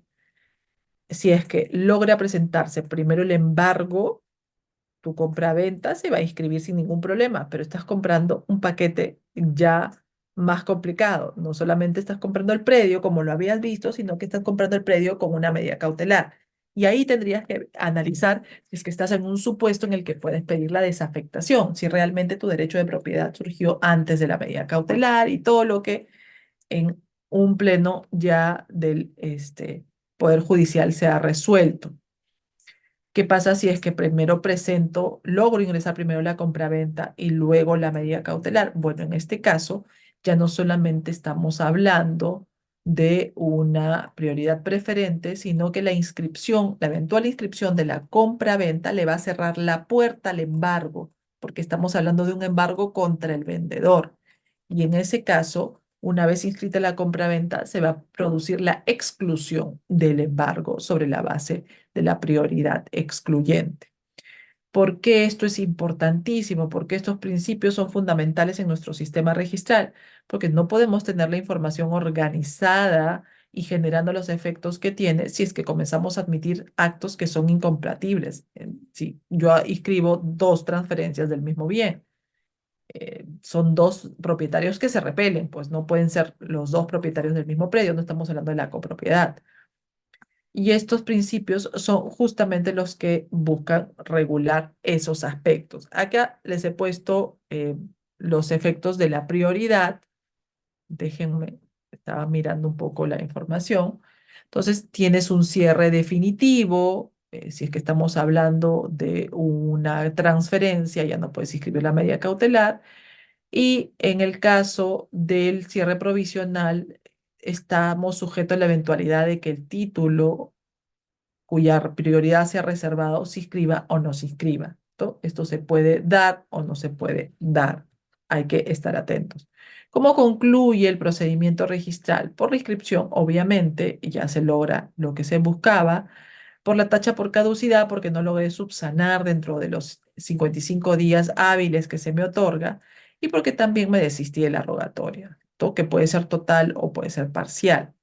Si es parcial, le da pie a que los otros actos sí puedan inscribirse. De repente solamente me han generado una observación y no la puedo subsanar, no me desisto de ese tema hasta que logre subsanar o corregir y doy pie a que se inscriban los otros actos inscribibles. La tacha especial, ya ustedes deben haber visto un poco cuáles son estos supuestos, el tema de la presentación, por ejemplo, en copia simple de los documentos y ahí les cuento un poquito esta historia de por qué se comenzó a pensar en regular la tacha especial, que no me acuerdo en qué año se incorporó en el reglamento general, pero más o menos la historia es así. Se comenzaron a advertir hace muchos años, 2000, entre el 2005 y el 2010, que mucha gente presentaba copia de documentos, ¿cierto? Acababa de presentar su solicitud de la medida cautelar y presentabas copia de tu solicitud de medida cautelar que acabas de ingresar para evitar que se inscriban actos posteriores. Pero en realidad no estabas evitando mucho o no deberías haber evitado mucho porque si presentabas solo el cargo de tu medida cautelar de la que acababas de solicitar, no tenías un título material. Lo cierto es que esto es importante y a veces no se veía tan desarrollado en primera instancia, pero lo ha desarrollado el tribunal. Pero no solamente se presentaban copia de los documentos, y esto ya lo desarrolla el tribunal en un precedente, no recuerdo si también está en el reglamento, creo que sí en el 59 se relacionan, pero había mucha gente que no tenía la documentación complementaria, que en muchos casos es fundamental porque es el plano del área a desmembrar, y presentaban su minuta, perdón, su escritura. Ya en el camino paralizabas todas las inscripciones posteriores porque como no habías adjuntado el plano que permitiese identificar que lo que estaba antes que tu título no era lo mismo que se te había vendido a ti, porque si no hay planos, no puedes identificar en las minutas, no se suelen incorporar las coordenadas ni la información gráfica del predio, materia de transferencia o la fracción. Entonces tú lo corroboras con el plano. Frente a esa situación, sobre todo en las partidas de las comunidades campesinas, encontrabas 200 títulos pendientes, lo cual era realmente una situación compleja, porque habían títulos que tenían un año suspendidos o un poco más. Entonces se fue pensando en estos supuestos en que no fuera tan sencillo incorporar o presentar un título que no tuviera la información adecuada. Se generó esta tacha especial, se generaron pasos especiales donde no revisas integralmente el título, revisas algunas cosas y nos quedamos con la tacha especial ya como un supuesto súper regulado y eficiente, ¿cierto? Porque nos evita estas situaciones complejas. Y la tacha por falsedad documentaria, lo cual genera además que mantengas parte de o copias de los documentos y se puede iniciar con Procuraduría el proceso judicial que corresponda. Solamente un comentario ya no tanto desde el punto de vista registral, sino desde el punto de vista civil. Que yo tenga un bloqueo que ha caducado, que yo tenga, tal vez el bloqueo es lo más sencillo porque hay un asiento en la partida, pero que yo tenga un título que se presentó y que ya advertía que había una situación irregular que se estaba resolviendo en el Poder Judicial, en muchos casos, si es que no encaja en el supuesto, no va a evitar registralmente lo que tú esperas, pero en el mundo civil sí puede tener un efecto. Entonces ahí hay que estar muy atentos. Entonces, si es que yo compro un predio y veo un bloqueo anotado, lo primero que me tendría que preguntar no es si caducó o no caducó el bloqueo. Lo primero que me tendría que preguntar es qué pasó con ese comprador, porque de acuerdo al 949 ese señor ya era propietario y yo estoy a punto de comprar el predio. Es decir, el vendedor, que aún figura en la partida registral, vendió el predio 2 veces. Entonces me tendría que preguntar qué pasó con ese primer comprador y cómo se resolvió el contrato para que yo pueda tener la certeza de que la persona que me está vendiendo es efectivamente el propietario. ¿Cuáles son las decisiones que son apelables? Todo, inclusive las que corresponden a las certificaciones. Hablo de los certificados, la copia literal, los compendiosos, pero también la base gráfica registral, por ejemplo. Recuerdo mucho que cuando sale todo este tema de la base gráfica registral y se apela esta información, que sí te dicen que es referencial, pero sobre la base de esa referencialidad te califican todos los actos, muchas preguntas se hacían y te decían, ¿y esto es revisable? ¿Esto es, perdón, apelable? Y la respuesta es sí. Finalmente el tribunal dijo, sí, yo lo puedo revisar. Claro, como también lo reconoce la norma de modernización, necesito el apoyo de esta subdirección de bases gráficas porque yo soy abogada y no puedo saber si es que el ámbito, este, está superpuesto con otro predio si es que no hay una evaluación técnica. Los sujetos legitimados, el presentante, el notario, ¿cierto? El plazo para la interposición durante la vigencia del asiento de presentación, el plazo para resolver es 30 días hábiles, prorrogables por 30 días hábiles más. Esto es importante, el tribunal tiene que cumplir sus plazos. Ahora, además, se están cumpliendo sus plazos. Hay una sala nueva que se ha creado, que es transitoria, pero lo que busca, entiendo que es descargar un poco toda esa información. Esto es, en resumen, el procedimiento registral. El registrador califica sobre la base del principio de legalidad como pauta general, fuera de todos los principios que ya ustedes conocen y que hemos mencionado, realiza la calificación de los títulos con las diferencias que puedan existir y el tribunal resuelve en segunda instancia. ¿Qué pasa cuando el tribunal emite una resolución que tú consideras que es incorrecta? Me puedo ir a una acción contencioso administrativo, el plazo para irme a la acción, presentar la demanda es 3 meses. El plazo para que tú regreses al registro y generes una doble retroprioridad es 3 meses, 15 días, pero finalmente, si no lo haces dentro de ese plazo, basta con que traigas tu demanda en cualquier momento, pero la situación registral no haya variado, ¿cierto? Porque si ya encuentras un título incompatible, te van a decir prioridad excluyente. El que llegó primero es el que voy a cautelar y ya no puedo aceptar una presentación de un acto o derecho que sea incompatible con lo inscrito. Solo ya cuestiones de mero trámite, ahí se anota en la partida, se hace una anotación marginal que es de un tipo de inscripción donde se publicita que hay algo apelado. Recuerden que esto es importante por efectos de conocer si hay algo pendiente y que además sea relevante para lo que yo estoy analizando en la partida registral, y el tribunal puede confirmar, revocar, declarar improcedente o inadmisible la apelación, de repente improcedente por extemporánea. El tema de la inadmisibilidad en realidad pasa por algunos requisitos bien puntuales que ya no es que sean tantos, ¿cierto? O sea, apelo, ¿cierto? Y tenía 10 puntos la esquela. Y no dijiste si apelabas los 10 puntos, no fluye con claridad de tu recurso, ahí sí pueden declararte la inadmisibilidad del recurso. Lo presentaste fuera de los 60 días de vigencia del asiento de presentación, podemos hablar de una improcedencia por extemporáneo. También puedes desistirte, es algo que también se puede hacer. Esto es un poco el desistimiento, no puede haber un pronunciamiento todavía, puedes desistirte del recurso y también de la rogatoria, ¿cierto? Cuando hablamos de la rogatoria ya vamos de la conclusión del procedimiento. ¿Cuál es la formalidad? Tiene que haber una formalidad, la que está en la pantalla, y los efectos es que si es un desistimiento total, pone fin al procedimiento y si es parcial, se van a inscribir los otros actos siempre que sean separables que no estén vinculados. Ojo, esto es importante porque no lo desarrolla el reglamento general. Ejemplo, de actos separables, una compraventa con una hipoteca, de hecho son actos separables. En la compraventa Juan le vende a María y en la hipoteca el banco le da la plata a María y María constituye una hipoteca. Actos perfectamente separables, pero están vinculados, están ligados. Entonces no me puedo desistir de la inscripción de la hipoteca y solo pedir la inscripción de la compraventa.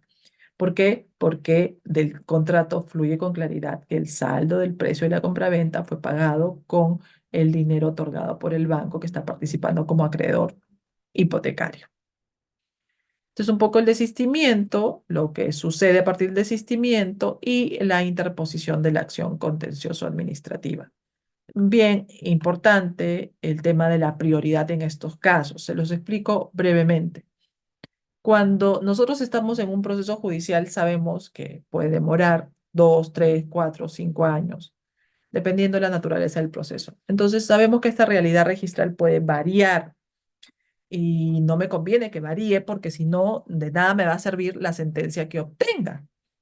Si yo demandé a Juan, pero Juan ya vendió a Pedro, María y a Raúl y no he hecho lo que tenía que hacer en la partida, pues la inscripción de mi sentencia no va a ser posible. Entonces, lo que yo busco a través de una medida cautelar, por ejemplo, una anotación de demanda, es reservar prioridad para el pronunciamiento que se va a dar en la sentencia. Si es que yo no resguardo esa prioridad, la situación registral puede cambiar y convertirse en un obstáculo para la inscripción de mi sentencia. Entonces, debo reservar esa prioridad, sumamente importante. Y esa prioridad la reservo, perdón, con una anotación de demanda y inclusive, si estamos hablando de una acción contenciosa administrativa contra una resolución del Tribunal Registral, si es que logro anotarlo dentro del plazo de 3 meses más 15 días hábiles, 3 meses es el plazo para la interposición del ACA y 15 días es el plazo que te da adicionalmente el reglamento general, puedo lograr una doble retroprioridad, no solamente a la fecha de la demanda, sino también a la fecha de presentación del título. ¿Qué es lo que ha dicho el tribunal? ¿Qué efectos tiene esta retroprioridad? No tiene efectos cancelatorios de las inscripciones posteriores a la anotación de demanda. Tiene un efecto que enerva las consecuencias de esas inscripciones. Por ejemplo, si anoté la demanda y luego se inscribió la transferencia a favor de Juan, Pedro, María, que no son terceros registrales, lo que va a suceder cuando traiga mi sentencia es que mi sentencia va a poder inscribirse porque sus efectos retroprioritarios van a llegar hasta la anotación de demanda, pero no voy a cancelar las inscripciones posteriores. Simplemente sus efectos quedan enervados. Palabra que usa el Tribunal Registral en un precedente. Hablemos de las anotaciones preventivas. Dentro de la parte de los tipos de inscripciones tenemos las anotaciones marginales, como por ejemplo, de este predio se independizaron 10.000 metros cuadrados o se ha formulado un recurso de apelación y tenemos los asientos definitivos y los transitorios. ¿Cuál es el ejemplo de un asiento definitivo? La compra-venta a favor de María. ¿Cuál es el ejemplo de un asiento transitorio? Una medida cautelar, un embargo, una anotación de demanda, la anotación dentro de un procedimiento de saneamiento catastral y registral, un bloqueo registral, y cada uno, una anotación de una licencia de edificación. Cada uno de estos tiene plazos. Las medidas cautelares no. Ahora eso ya se modificó, no pueden caducar las otorgadas con el Código Procesal Civil, no sé, ya hace algún tiempo se modificó, pero en los otros casos sí tienen plazos. Entonces, estos asientos son temporales y lo que buscan es reservar prioridad y generar una afectación respecto a al principio de fe pública en caso surjan terceros. Entonces, no siempre esto se da. Entonces, estas anotaciones tienen un plazo, son temporales. Normalmente el acto define cuál es el plazo y eso se traslada a la 100. Plazo de vigencia y la anotación de un proyecto de habilitación urbana, una licencia de habilitación urbana, 36 meses. La norma dice a partir de su emisión y por lo tanto, una vez que llega al registro, su tiempo límite son esos 36 meses contados a partir del día siguiente de la emisión. Y así vamos a encontrar varios supuestos. También tenemos anotaciones preventivas que se dan porque el título que has llevado no es perfecto y el registro dice, lo que yo también quiero es enervar a esos terceros. Entonces, voy a anotar preventivamente que me has traído un contrato que no cumple la formalidad o que en algunos casos falta el tracto. Voy a publicitarlo y te doy un plazo de 1 año para que tú puedas sanear esa situación. ¿Qué significa esto? Que no es un asiento definitivo, lo tienes que sanear y el plazo es 1 año. ¿Cuáles son los efectos de estas anotaciones preventivas? El tema de la retroprioridad, reserva prioridad, enerva la eficacia, sumamente importante para efectos civiles, advierte a los terceros, ojo, no necesariamente estamos hablando de un problema de titularidades, y garantiza el cumplimiento de estos actos firmes que posteriormente ingresan al registro, ¿cierto? Después de años, por ejemplo, en que se ha resuelto el tema. Tipos de anotaciones preventivas, los que vemos en la pantalla. No solamente tenemos las medidas cautelares, sino tenemos muchos que han sido regulados por normas especiales, como el caso de las licencias, etcétera. ¿Qué es lo que debemos considerar? Que debemos mirar las normas especiales para efectos de saber plazos y saber si son actos que pueden acceder al registro. Muchos de estos actos no tienen plazo. Si no tienen plazo, el registro tampoco los puede poner, no los puede crear. Y eso lo ha reconocido el Tribunal Registral en varios pronunciamientos. ¿Cuándo se extinguen estas anotaciones preventivas? Bueno, cuando se extingue, por ejemplo, totalmente el bien, cuando se declara la nulidad del título, supuestos de cancelación, perdón, de estas anotaciones. Y en general, que haya caducado de pleno derecho, son los supuestos que podemos encontrar también para la cancelación. Por ejemplo, el caso del bloqueo es un supuesto de cancelación de pleno derecho. Ni siquiera necesitas extender un asiento. Cuando se haya declarado la nulidad de la inscripción de la anotación por falta de un requisito esencial, etcétera. Hablemos un poquito de la publicidad registral para poder entender cómo se materializa este efecto sustantivo, ¿cierto? De la oponibilidad. De nada me sirve hablar de la oponibilidad si no tengo la plataforma para que todos nos enteremos de qué es lo que dice el registro. Y cuando hablamos de la publicidad registral, estamos hablando de una exteriorización sostenida, organizada a través de un sistema. ¿Ven cuán importante es tener un sistema? De todos aquellos actos o derechos que han sido incorporados al registro. Entonces, ¿qué es lo que buscamos publicitar? Todas aquellos actos o derechos que son inscribibles y que se derivan de situaciones jurídicas relevantes para conocimiento de terceros. Y aquí es cuando vemos todos estos efectos que hemos mencionado, la legitimación y la fe pública y el efecto de la publicidad que se genera a partir de la inscripción. Y aquí es importante que tengamos en consideración algo. Este es el efecto esencial, fundamental, que gatilla todas las otras consecuencias. Necesito dar a conocer esa información. Y el dar a conocer esa información no significa necesariamente que tengas acceso efectivo, que hayas tramitado tu certificación, sino que a partir de la inscripción tú tengas la posibilidad de conocer esa información. Si no hay inscripción, no tengo nada que conocer y no hay nada que me sea oponible. Entonces, ¿qué es lo que nos da el registro? La posibilidad de conocer esa información a través del acceso a la publicidad formal, pero nos da también el efecto de la publicidad material, que es que una vez incorporado ese acto, se presume que todos tenemos conocimiento, hayamos o no hayamos ido al registro. Eso no es algo relevante, porque si nos pusiéramos dentro de ese escenario de subjetividades, yo siempre buscaría estar en el supuesto de que no fui al registro y tratar de defender una posición que no sería viable en un sistema de protección como el que se ha querido generar. ¿Cuáles son los supuestos? Publicidad formal, todos los que nosotros conocemos, la copia de los títulos archivados, las copias literales, los certificados compendiosos y la publicidad material está vinculada a la oponibilidad y consagra el principio en que lo no inscrito no puede afectar a un tercero. Es decir, a partir de la inscripción ya hay una publicidad. Con eso he terminado mi exposición.